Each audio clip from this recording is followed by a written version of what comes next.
All right. Well, we'll get rolling right into our presenter, Mr. Silvano. Steve, how you doing? It's Aaron here. I'll give you a brief little intro if that's okay with you, sir. Yeah. Steve is currently out of the Boston chapter of NPMA. He has a CPPA. He's been a member, as you guys can see, so great, and been a publicity chair and webmaster for the North Atlantic chapter. Obviously, you're 21 years of defense contracting, 19 as a PA. Worked in industries for 13 years at General Dynamics and Raytheon before DCMA, and now currently, Steve, if I've ancillary, I've dealt with you and with some of your GPAs who work for you. So you're currently a supervisor overseeing the Pennsylvania geographic area. So you're based out of Philadelphia, Steve? Actually, no, I'm in Massachusetts, but Oh, my you're still in team, Boston. yeah, Gotcha. I oversee Philadelphia, Maryland, Delaware, and DC. I Okay. presented this recently at the North Atlantic chapters. We call it an annual education seminar. It's a one-day seminar. I was asked by the chapter if I could do kind of an overview of GFP as it relates to PIEE. Angel somehow got wind that I had done this presentation and of course guilted me into having it for his chapter as well. So that's how we got here. I apologize to some of you who've already had this presentation. Lori, I apologize for you having to sit through this twice. It is an hour, it's supposed to be an hour-long presentation, but I'm going to try to go through it quickly because I know we're kind of time constraints and I do have a hard stop, so I want to make sure I give it ample time. Some things have changed from the last meeting, so bear with me while we go through those. So first of all, I should stipulate I am not here acting in my official capacity as a government official. I am here acting as a certified professional property administrator with NPMA. That said, however, the following information should not be construed as changing or modifying any statute, regulation, DoD policy, or guidance, or any terms of any contract with the U.S. government or any department or agency of the U.S. government. And what I say here is for informational purposes. If you have specific questions regarding your specific property management system, please direct those to your property administrator, who will forward those directly to Angel, and he can deal with those types of questions. So let's first talk about the property clauses. Not to say that you can't ask questions here, but if it's specific to your property system, you need to send those to your property administrator. Anyway, property clauses. So obviously we know these clauses already. We could probably all recite them, or at least most of us could probably recite them almost verbatim. 52.245.1, Alt 1, Alt 2, and -9. And then the DFARS clauses, 252.211, 7003, which doesn't really have to do with property, but I do squeeze it in here because it does play a role in GFP. The 7007 clause, which has been replaced by the 7005 clause. 7001, 2, 3, and 4. 1, 2, and 4 also replaced by the 7005 clause for awards issued after it's either the 22nd or the 24th. I can never remember that date for some reason, of January of this year. And I forget who the speaker was earlier. There is discussion that there will be a block change to roll out 7005, but as to all contracts. However, as it stands, it's only for contracts awarded after the start of that clause.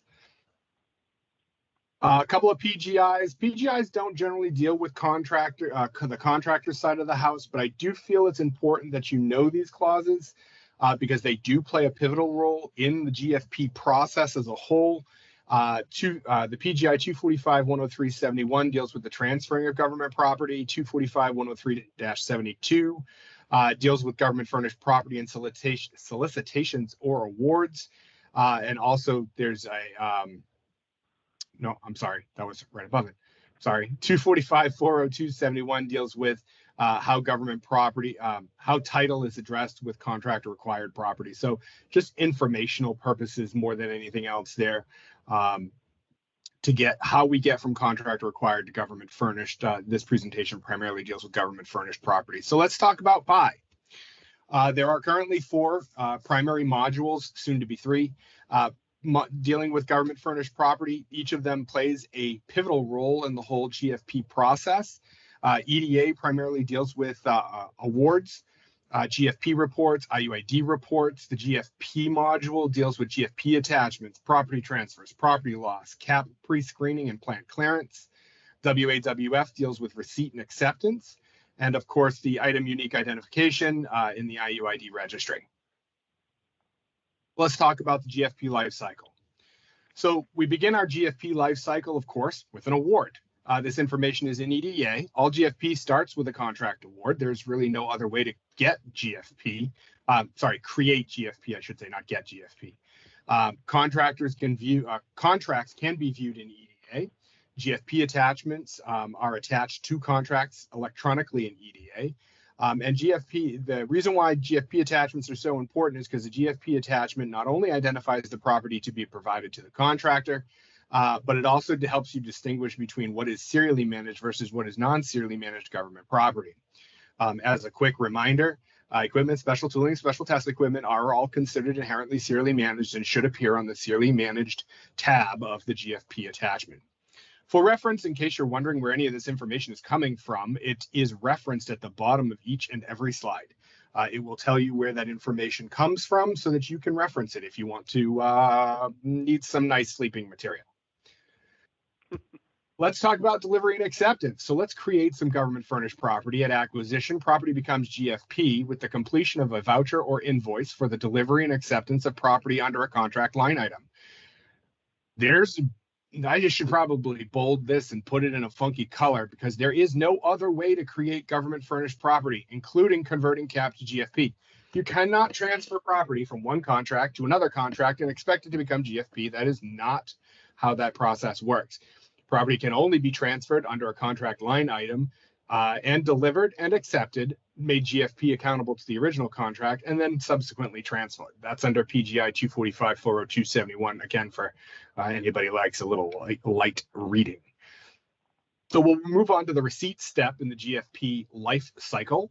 The contractor must use the government furnished property module of the Procurement Integrated Enterprise Environment, PIEE, to report receipt of government furnished property and report the transfer of government furnished property to other DoD contracts.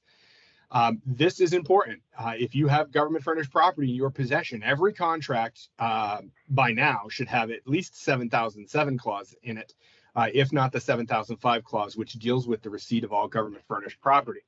So you should be processing a transaction in the GFP module. And we'll talk a little bit more about 7005 in the later slides, just because I think it's important to understand, and rather than dealing with it within the life cycle. So we'll move on. Angel, if anybody has any questions and they put it in the chat, if you would just let me know, because I'm not watching that screen, that would be great. Appreciate you volunteering to do that. Records and reports. Also for GFP, all the information that's processed in WAWF and the GFP module will be reflected in the IUID registry for all government furnished property. That includes both serially managed and non-serially managed government property, although the non-serially managed government property is a little bit difficult to locate sometimes. But I guarantee you it's in there if you look hard enough. Relief of stewardship. By now, we've all talked about it a little bit earlier today. As you should all know, at this time, we do relief of stewardship in the GFP module. We have retired the e-tools. It's gone away, and now for additional visibility, the GFP module is used to report all instances of property loss to your property administrator using the GFP module. Contractors are required to enter the UII information in the property loss case. Otherwise, the IUID registry will not be updated automatically and could result in a finding. It's important because there's a clause, at least under 7007, that if you that there's an exception for reporting IUID when it came to property losses, but that's assuming that you completed the property loss case correctly in the first place to include the UII information. If you didn't do that and you didn't update the property, didn't update the IUID registry, there could, could be a finding. We moved on to utilization. All government furnished property must be accountable to a contract. I think we all know this. By now, that information is in EDA. GFP must be included in the contract GFP attachment. There is no other way to identify currently no other way to identify government furnished property other than the property being on the GFP attachment. I will say this because it gets kind of lost in the void sometimes. The GFP attachment is a government requirement, not a contractor requirement.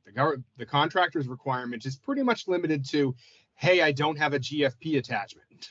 That's pretty much the extent of the requirement there. Although it should be noted, and as I am here as a CPPA and not as a DCMA property person, property included in the body of the contract may be considered sufficient for contractor action. However, since the verbiage in the contract does not identify the items as serially managed, it may pose a problem to the contractor's proper utilization. Contractors should request the GFP attachment. So don't leave it on faith that you're processing it correctly. I would strongly request that you get a GFP attachment, even if the information is included in the body of the contract. That's most often, not exclusively, but most often when you're dealing with GFM. I see it a lot with, for some reason, ammunition written into the body of the contract rather than a GFP attachment. So that's important because you need to know how that property is going to be used. Last but certainly not least, property closeout. All property not destined for another contract must be entered into the plant clearance in the GFP module. Shipments of government property back to the government or another contractor. This is a new understanding under the 7005 clause that the GFP module creates an electronic equivalent to a DD 1149, DD 1348, or other required shipping documents. So if you are doing your GFP processing correctly, the GFP system itself will generate your shipping paperwork. Contractor required property may be required to be entered into the CAP pre-screening section of the GFP module if required by the contract. I always should have put an asterisk after this one. There is no regulation which requires the use of CAP pre-screening. It has to be written into the contract that you are required to use the function, but the function is available to anybody that has access to the GFP module to process CAP pre-screening through the system. At the end of the day, when you're all done and you've submitted your property closeout letter to your contract to include final inventory or justification as to why you didn't perform a final inventory, your PA will use a combination of the reports pulled from EDA, GFP, and the IUID registry to determine if the contract is ready to close. We do cross-check to make sure that this information is up to date, because if it's not, you could be down the line, come up with some government furnished property that is going to delay your closeout. So we want to make sure that that's all done. We'll also check, it says GFP, but the GFP on this particular screen includes both property loss and plant clearance, just to be clear. Tools, training, and support. I need to provide a clarification to this. I know I already sent it out, so I can't do it anymore. This actually says that DCMA is not responsible for providing training. That should actually specify that the property administrator and the plant clearance officer are not responsible for providing training. DCMA does provide support to other groups to help facilitate training and understanding of those systems, but the property administrator and the plant clearance officer are not responsible for providing those specific training. The good news is DCMA as a whole does provide some training, and most of that training is transmitted through the DoD Procurement Toolbox. And there is online training available at PIEE within the web-based training module. Almost every single function that you'll perform in any of the GFP systems that you have responsible has a short, generally it's no more than 2 or 3 minute video and a PowerPoint either PowerPoint or Adobe, I can't remember, Adobe presentation for each function that you process in any of the PIEE applications. All PIEE tools, less EDA and WAWF, have a direct import function available to contracts. Files can be downloaded from the DoD Procurement Toolbox and within the specified tool. This is important because if you're a smaller company and you're just getting used to the system, you don't have to come up with a robust system to submit electronic information directly to the GFP module. You can just download the pre-formatted Excels, fill them out appropriately, and then use those to upload and submit information into the GFP system. If you have any existing cases, this comes into play when you have say you have an employee that used to do it and then they move on to other things and they're no longer doing it anymore. Once they've been processed, all the existing cases can be exported into the direct flat file format for use as examples. So if you're not sure how to do it, you can actually download what was done before, copy it, and then re-upload a new version to create your next transaction. Some upcoming updates. Right now, phase 4 has been a little bit delayed, but they are going to make some changes in order to allow you to update the contractor custody. That will be coming at some point. It was supposed to be in 2023, but it has been delayed. Data integration in 2023 and 2024, again, subject to change. This one doesn't really impact contractors so much. It's more on the reverse side, the APSRs, the government's side, making sure that all of our systems are in sync with all of the information that you're submitting. So let's take a couple of minutes just because I think it's important to talk about the new 7005 clause. I only want to focus on what I think are the major changes that relate to government furnished property. First of all, obviously, the consolidation of 7001, 7002, 4, and 252, 211, 7007 into the single 7005 clause. That is obviously the most important. It does require use of the GFP module for both serially managed and non-serially managed government property. This does mean that direct submission to the IUID registry is technically no longer allowed under this clause. So if you have a system that reports information through the GEX, for example, directly to the IUID registry, you're going to want to start looking into making the change over to the GFP module, because they are eventually going to lock out access to the IUID registry and make every function available to you in GFP module. They've also removed the option for contractors to establish a reporting time frame and set a reporting time frame of 7 business days. I would stipulate, just as a property professional and no other in no other means and in no other way am I saying that this is acceptable, that it would be 7 business days from the date that you've resolved all discrepancies and are ready to process the receiving transaction in your system. Expecting you to process a receipt for a piece of government property that isn't appropriately accountable to a contract is a little bit unacceptable. But again, that's just my CPPA talking. Some more changes require the following to be added to your contractor's property records. I don't know about you guys, but I missed this on the first pass. Came back and noticed that your property records need to be modified to include the NSN number if it's available, used with a combination of the manufacturer's cage code, part number, or model number. So if you don't have the capabilities to record cage codes in the absence of an NSN number, you're going to want to make that change. Cage codes for accountable government cage code on the accountable government contract, including the date received and the date sent, accountable contract number, serial number. If the system does not already have if the item is serially managed and it does not have a UII on it already, and the supply condition code, that's only required for repairable items. So if you do a lot of repairs, you're going to want to have a way to be able to record the supply condition codes. Contractors must assign a UII, then mark and register the item when the conditions of paragraph D1 are met, if an item is found to be marked but not registered in the IUID registry. I think this still needs a little bit working on, just from my own thought processes. If you have enough information to post the information to the registry and you can reassign a new UII, then I think you're good to go ahead and do that, because the instruction's been included in this clause. But you do have to be a little bit careful in ensuring that your marking does not affect the form, fit, or function of the government furnished property it's attached to. So just use caution there. Provided a couple of links here, and then that's it. I did that in 20 minutes. Yeah, great job. Yeah. You could be an auctioneer, Steve. I mean, that was good.